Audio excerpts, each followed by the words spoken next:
the ghost will simply quote-unquote fly over the walls of your home, but from your perspective, appearing to walk right through them. So why do we lose track of a ghost when it flies in the direction that we can't move? The direction the ghost is moving is the direction that we call time. With access to the time dimension, even the thickest stone wall can be walked over as if it were an infinitely thin object, like a sheet of paper. Three-dimensional objects existing in a four-dimensional universe will, whether perceivably or not, be infinitely thin on one side. So the beings vanish, like a submarine vanishes from those on boats as the submarine begins to move in the direction that the boat cannot. And there's nothing mystical about a submarine either. But this lofty viewpoint in the time dimension may have another effect, the perception of simultaneity. Imagine a man walking in the woods and a bird flying 500 feet above him. Now there's a lake a mile away. The man can't see it, and so by consequence, the lake is 20 minutes in his future. But the bird can already see the lake, so what is in that man's future is already part of the bird's present. Equally, things and places that the man thinks are in his past are simply a glance away for the bird. Although it has a good view of things that will be crossing your path by seeing what's heading in your direction, there's no real way for the bird to know exactly what awaits you at the lake. Also, events that are happening at distant places can be witnessed at the same time by the bird. Now, a bird isn't smarter than you, it just has a better view and access to that extra dimension. And that's how you should think of these beings. They are varying intelligence, but do not believe that their abilities reflect their intelligence nor their moral nature. Similar to the tradition of the Hebrew Kabbalah, the Necronomicon speaks of multiple layers of reality. Similar to Einstein's view of the universe as four-dimensional spheres, the Necronomicon also refers to them as spheres, where there are parallel universes in layers below and above us, and these universes are called spheres. Each of these extra dimensions may be accessed through a gate, and this gate is created during the ritual. The Necronomicon speaks of 7 spheres outside of our own and a gate to enter each of them. You must access gates in their proper order. For instance, you may not meet the sun god who resides in the 4th sphere until you've passed the 3rd gate, which belongs to Inanna, aka Ishtar. Each sphere is ruled by a different god, and you must open the gates in the correct sequence. The structure of the universe laid down by the Kabbalah is a tradition that suggests that the universe actually has separate universes, and these are called Sephirah. The Kabbalah teaches that the whole universe is based on balance, and that every particle in the material world has a counterpart in heaven.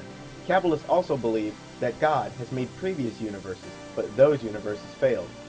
The Necronomicon speaks of 9 gates total. The first 7 are part of what's called the inner world, while the last 2 are part of what's called the outer, where the darkest of the dark entities live. In the movie The 9 Gates with Johnny Depp, a book called The 9 Gates of the Kingdom of Shadows includes instructions for the first 8 gates of the passage. The correct ritual to pass the 9th gate, however, is cryptically hidden in not 1, but 3 books. In the beginning of the movie, the viewer finds themselves going down a dark path, passing 9 gates as the pre-film credits roll, and, as you approach the 9th gate, you walk into illumination. In the movie, the book The 9 Gates of the Kingdom of Shadows was based on another fictional text called the Delomenonomicon. While studying the black arts in Prague, he acquired a copy of the dread Delomelanicon. This is Tolkien's adaptation of that work, which was written by Lucifer himself. After they burned him at the stake, a secret society was founded to perpetuate its memory and preserve its secrets.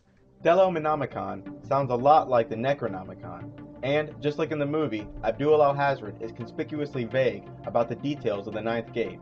It's quite clear that the book from the movie, The 9th Gate, The 9 Gates of the Kingdom of Shadows, is actually a reference to the Necronomicon. Alhazred hints that these beings we call demons, who live outside the mortal world, exist in strange time. As long as we get you home before it's midnight in the mortal world. But that's only 2 hours from now. Well, don't panic, dear. You see, time works differently in Halloween Town.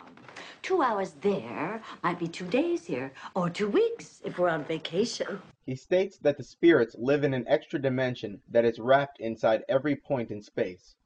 Beyond the gate dwell now the old ones, not in the spaces known unto men, but in the angles betwixt them.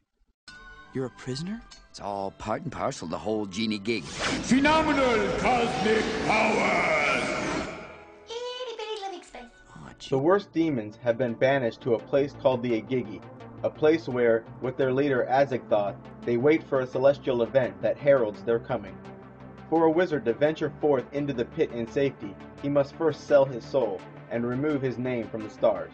These beings, called the Ancient Ones, did incredible evils on the earth, and were cast to the Igigi by the Elder Lords Enki, Anu, Enlil, and Marduk. The Necronomicon speaks of these spheres as if they are wandering. It leads on to the fact that when the fabric of two spheres touches, the beings and objects in those parts of the two universes can interact during this time. If these collisions are rhythmic, it may explain why certain beings can only be invoked on certain nights. Perhaps even the moon's weight may press upon the fabric of space-time, further closing the distance between our plane of existence and another. The Necronomicon's ladder of lights, with its 7 steps, is very similar to the Kabbalistic ladder, with its 7 steps. The Kabbalists even attribute the various steps on the ladder with the same planet the Necronomicon does. A ladder with 7 steps to the heavens also occurs in the old Persian and Hindu religion. Or what about the Masonic ladder, the ladder of Kadash?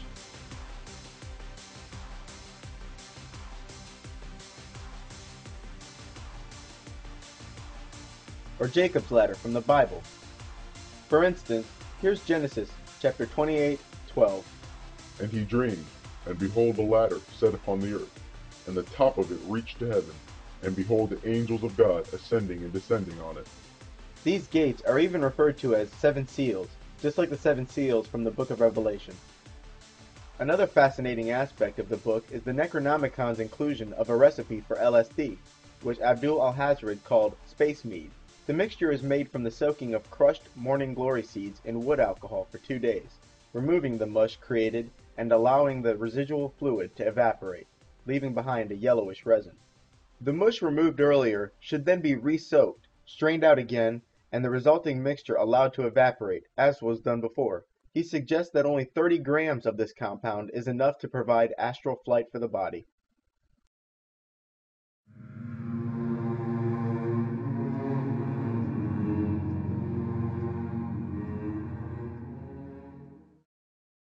The Necronomicon is a real grab bag of mythologies. Biblical, Babylonian, and Islamic symbolism and concepts are all drawn from freely, but the Necronomicon's main parallels are Kabbalistic and Sumerian.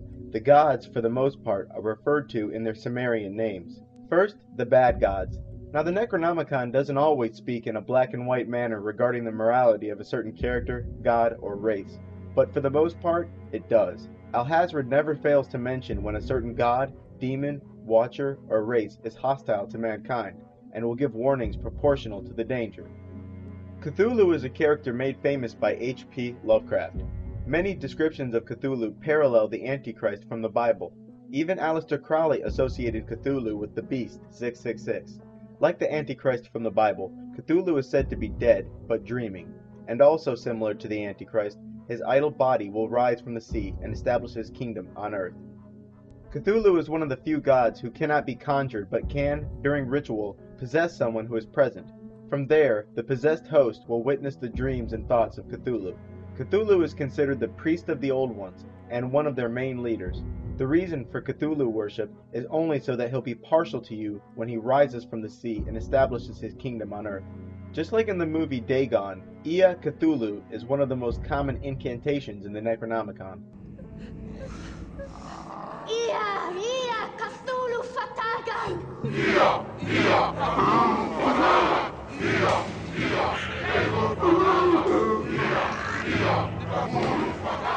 Yog-Sothoth is an all-seeing eye kind of character. He is the Keymaster and the gate between the worlds. He is described more specifically as the gate the Old Ones will return to Earth through. It is said that all time and space are one to him. Beneath him are 13 globes, or servants of Yog-Sothoth. These are demons, which after a ritual will bestow one of many various gifts. Then there's Azagthoth, the blind mad god. This god is described as extremely powerful, insane, a black magician, and leader of the Old Ones. At the center of all infinity, the center of the universe, he dwells with his multitudes. He is the Lord of Chaos, and once he is invoked, he is virtually impossible to put back in his lamp. Alhazred warns against the summoning of this god. When the stars are in their correct places, and when our sphere nears Igigi, Azagthoth will lead the Old Ones out of the abyss. This prophetic event has been witnessed in countless movies.